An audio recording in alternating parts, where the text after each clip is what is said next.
ವಿಚಾರ ಬಂದು 1 ವರ್ಷದ ಒಳಗೆ ಅತಿದೊಡ್ಡ ಕಳಂಕ ತಂದಂತಹ ಪ್ರಕರಣ ಅಥವಾ ಹಗರಣ ಅಂತ ಹೇಳಿದ್ರೆ 187 ಕೋಟಿಯ ವಾಲ್ಮೀಕಿ ಹಗರಣ. ಈ ಹಗರಣಕ್ಕೆ ಸಂಬಂಧಪಟ್ಟಂತೆ ಸಿಬಿಐ ತನಿಖೆಗೆ ಕೊಡಬೇಕು, ರಾಜ್ಯ ಸರ್ಕಾರಕ್ಕೆ ಡೈರೆಕ್ಷನ್ ಕೊಡಬೇಕು ಅಂತ ಸಿಬಿಐ ವಿಚಾರದಲ್ಲಿ ಕೋರ್ಟ್ ಮೆಟ್ಲೇರೋ ಕೆಲಸವನ್ನ ಯೂನಿಯನ್ ಬ್ಯಾಂಕ್ ಮಾಡಿತ್ತು. ಸೊ ಪ್ರಕರಣದ ವಾದ ಪ್ರತಿವಾದವನ್ನು ಆಲಿಸಿದಂತಹ ಕೋರ್ಟ್ ಯೂನಿಯನ್ ಬ್ಯಾಂಕ್ನ ಅರ್ಜಿಯನ್ನು ವಜಾಗೊಳಿಸಿದೆ. ಎಸ್ಐಟಿಯಲ್ಲಿ ತನಿಖೆ ನಡೆಸುವಂತೆ ಮಹತ್ವದ ತೀರ್ಪನ್ನ ಪ್ರಕಟ ಮಾಡಿದೆ. ಯೂನಿಯನ್ ಬ್ಯಾಂಕ್ ಅರ್ಜಿ ಈ ಮೂಲಕ ವಜಾಗೊಂಡಿದೆ. ಈಗಾಗಲೇ ದಾಖಲಾಗಿರುವಂತಹ ಸಿಬಿಐನ ಎಫ್ಐಆರ್ಗೆ ಯಾವುದೇ ಸ್ಟೇಯನ್ನು ಕೂಡ ಅಟ್ ದ ಸೇಮ್ ಟೈಮ್ ಕೊಡ್ತಾ ಇಲ್ಲ. ಯಾವುದೇ ರೀತಿಯಾದಂತಹ ಡೈರೆಕ್ಷನ್ಸ್ ಅನ್ನ ರಾಜ್ಯ ಸರ್ಕಾರಕ್ಕೆ ಕೊಡೋದಿಲ್ಲ ಅಂತ ಹೈಕೋರ್ಟ್ನ ಏಕಸದಸ್ಯ ಪೀಠದಿಂದ ಮಹತ್ವದ ಆದೇಶ ಹೊರಬೀಳ್ತಾ ಇದೆ. ಡೀಟೇಲ್ಸ್ ಕೊಡ್ತಾರೆ ಮುರಳಿ. ಈಗ ಸಿಬಿಐ ತನಿಖೆಗೆ ಯಾಕೆ ಕೊಡೋದು ಬೇಡ ಅನ್ನೋ ವಿಚಾರದಲ್ಲಿ ಅಥವಾ ಡೈರೆಕ್ಷನ್ಸ್ ಅನ್ನು ನಾನು ಕೊಡಲ್ಲ ಅನ್ನೋ ವಿಚಾರದಲ್ಲಿ ಕೋರ್ಟ್ ಕೊಡ್ತಾ ಇರುವಂತಹ ರೀಸನ್ಸ್ ಏನೇನು, ಡೀಟೇಲ್ಡ್ ಕಾಪಿ ಸಿಕ್ಕಿದೆಯಾ ಅಥವಾ ಇನ್ನಷ್ಟೇ ಸಿಗಬೇಕಾಗಿದೆಯಾ? ಮಮತಾ, ಆದೇಶದ ಪ್ರತಿಯಲ್ಲಿ ಸ್ಪಷ್ಟವಾಗಿ ಉಲ್ಲೇಖವನ್ನ ಮಾಡಿರುವಂತದ್ದು ಯೂನಿಯನ್ ಬ್ಯಾಂಕ್ ಸೆಕ್ಷನ್ 35A ಅಡಿಯಲ್ಲಿ ಕೇಳೋದಕ್ಕೆ ಯಾವುದೇ ರೀತಿಯ ಅಧಿಕಾರಗಳು ಯೂನಿಯನ್ ಬ್ಯಾಂಕ್ ಅಂದ್ರೆ ಪ್ರೈವೇಟ್ ಬ್ಯಾಂಕ್ಗೆ ಇರೋದಿಲ್ಲ.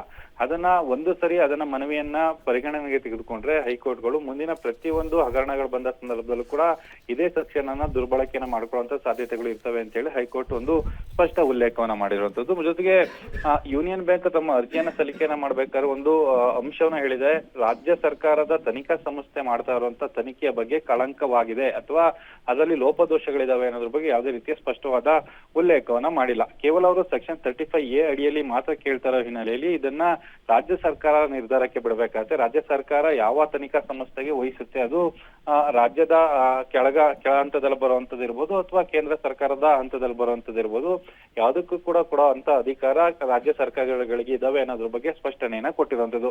ಆ ಹಿನ್ನೆಲೆಯಲ್ಲಿ ನಾನು ಈ ಅರ್ಜಿಯನ್ನ ವಜಾವನ್ನ ಮಾಡ್ತಾ ಇದ್ದೀನಿ ಅಂತ ಹೇಳಿ ಹೈಕೋರ್ಟ್ ಒಂದು ಸ್ಪಷ್ಟ ನಿಲುವನ್ನ ಮತ್ತು ನಿರ್ದೇಶನವನ್ನು ಕೂಡ ಕೊಟ್ಟಿದೆ. ಆದ್ರೆ ಸಿಬಿಐ ಈಗಾಗಲೇ ದಾಖಲು ಮಾಡ್ಕೊಂಡಿರುವಂತ ಎಫ್ಐಆರ್ ಏನಿತ್ತು, ಎಫ್ಐಆರ್ ಬಗ್ಗೆ ಎಲ್ಲೂ ಕೂಡ ಉಲ್ಲೇಖವನ್ನ ಮಾಡಿಲ್ಲ. ಆ ತನಿಖೆಯ ಬಗ್ಗೆ ಯಾವುದೇ ರೀತಿಯ ತಗಾದೆಯನ್ನು ಕೂಡ ಎತ್ತಿಲ್ಲ.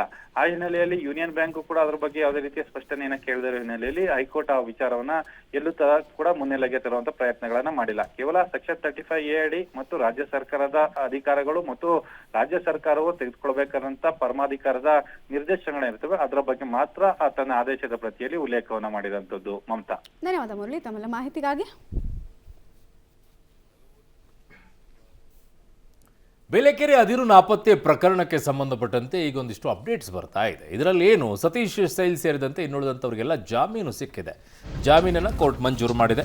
ಸೆಷನ್ಸ್ ಕೋರ್ಟ್ ಆದೇಶವನ್ನು ಅಮಾನತು ಮಾಡಿದೆ ಹೈಕೋರ್ಟ್. ಸೊ ದಂಡದ ಮೊತ್ತ 44 ಕೋಟಿ ನ್ಯಾಯಾಲಯದಲ್ಲಿ ಠೇವಣಿ ಇಡಬೇಕು ಅಂತ ಹೇಳಿದ್ದಾರೆ. ದಂಡದ ಮೊತ್ತದ 25% ಪಾವತಿಗೆ ಹೈಕೋರ್ಟ್ ಸೂಚನೆಯನ್ನು ಕೊಟ್ಟಿದೆ. ಬಹಳ ಚರ್ಚೆಗೆ ಎಡೆಮಾಡಿಕೊಟ್ಟಂತಹ ಪ್ರಕರಣ. ಅಲ್ಲಿ ನಾಪತ್ತೆಯಾಗಿರುವಂಥದ್ದು ಬೇಲೆಕೆರೆ ಅದಿರು ನಾಪತ್ತೆಯಾಗಿತ್ತು. ಆ ಪ್ರಕರಣದಲ್ಲಿ ಈಗ 44 ಕೋಟಿ ದಂಡವನ್ನೇನು ಹಾಕಿದ್ರು ಅದನ್ನು ನ್ಯಾಯಾಲಯದಲ್ಲಿ ಠೇವಣಿ ಇಡಬೇಕು ಅಂತ ಹೇಳಿದ್ದಾರೆ. ಶಾಸಕ ಸ್ಥಾನ ರದ್ದಾಗ್ಬಿಡುತ್ತೆ, ಇದರಲ್ಲಿ ಎಷ್ಟು ವರ್ಷದ ಪ್ರಮಾಣ ಶಿಕ್ಷೆ ಆಗಬೇಕು ಏನು ಅಂತ ಹೇಳಿ ಆದೇಶವನ್ನು ಈಗ ಏನಾಗುತ್ತೆ ಅನ್ನೋದನ್ನು ನೋಡಬೇಕು. ಸದ್ಯಕ್ಕಂತೂ ಬೇಲಂತೂ ಕೊಟ್ಟಿದ್ದಾರೆ ಅವರಿಗೆ. ನೋಡೋಣ ಏನಾಗುತ್ತೆ ಈ ಪ್ರಕರಣ. ಸೊ 2009-10ರಲ್ಲಿ ಆದಂಥ ಬೆಳವಣಿಗೆ ಇದು. ಸೊ ಬೇಲೆಕೆರೆ ಅದಿರು ನಾಪತ್ತೆ ಪ್ರಕರಣ, ಅವಾಗ ಜನಾರ್ದನ್ ರೆಡ್ಡಿ ವಿಚಾರ ಎಲ್ಲ ಬೆಳಕಿಗೆ ಬಂದಿತ್ತು. ಬೇಲೆಕೆರೆ ಅದಿರು ನಾಪತ್ತೆ ಆಗಿ ಆ ದೊಡ್ಡ ತಂಡ ಬಂದಿತ್ತು. ಸುಪ್ರೀಂ ಕೋರ್ಟ್ನಿಂದಲೂ ಕೂಡ ಒಂದು ಟೀಮನ್ನು ಕಳಿಸ್ಕೊಟ್ಟಿದ್ರು. ಎಷ್ಟು ಅದಿರು ನಾಪತ್ತೆ ಆಗಿದೆ, ಅದು ಎಲ್ಲಿಗೆ ರಫ್ತಾಗಿದೆ ಏನು ಅನ್ನುವಂಥ ವಿಚಾರ. ಆ ಸಂದರ್ಭದಲ್ಲಿ ಆದಂಥ ಬೆಳವಣಿಗೆ ಅದು 14-15 ವರ್ಷಗಳ ನಂತರ ಈಗ ಒಂದು ಹಂತಕ್ಕೆ ಬಂದು ತಲುಪ್ತಾ ಇದೆ.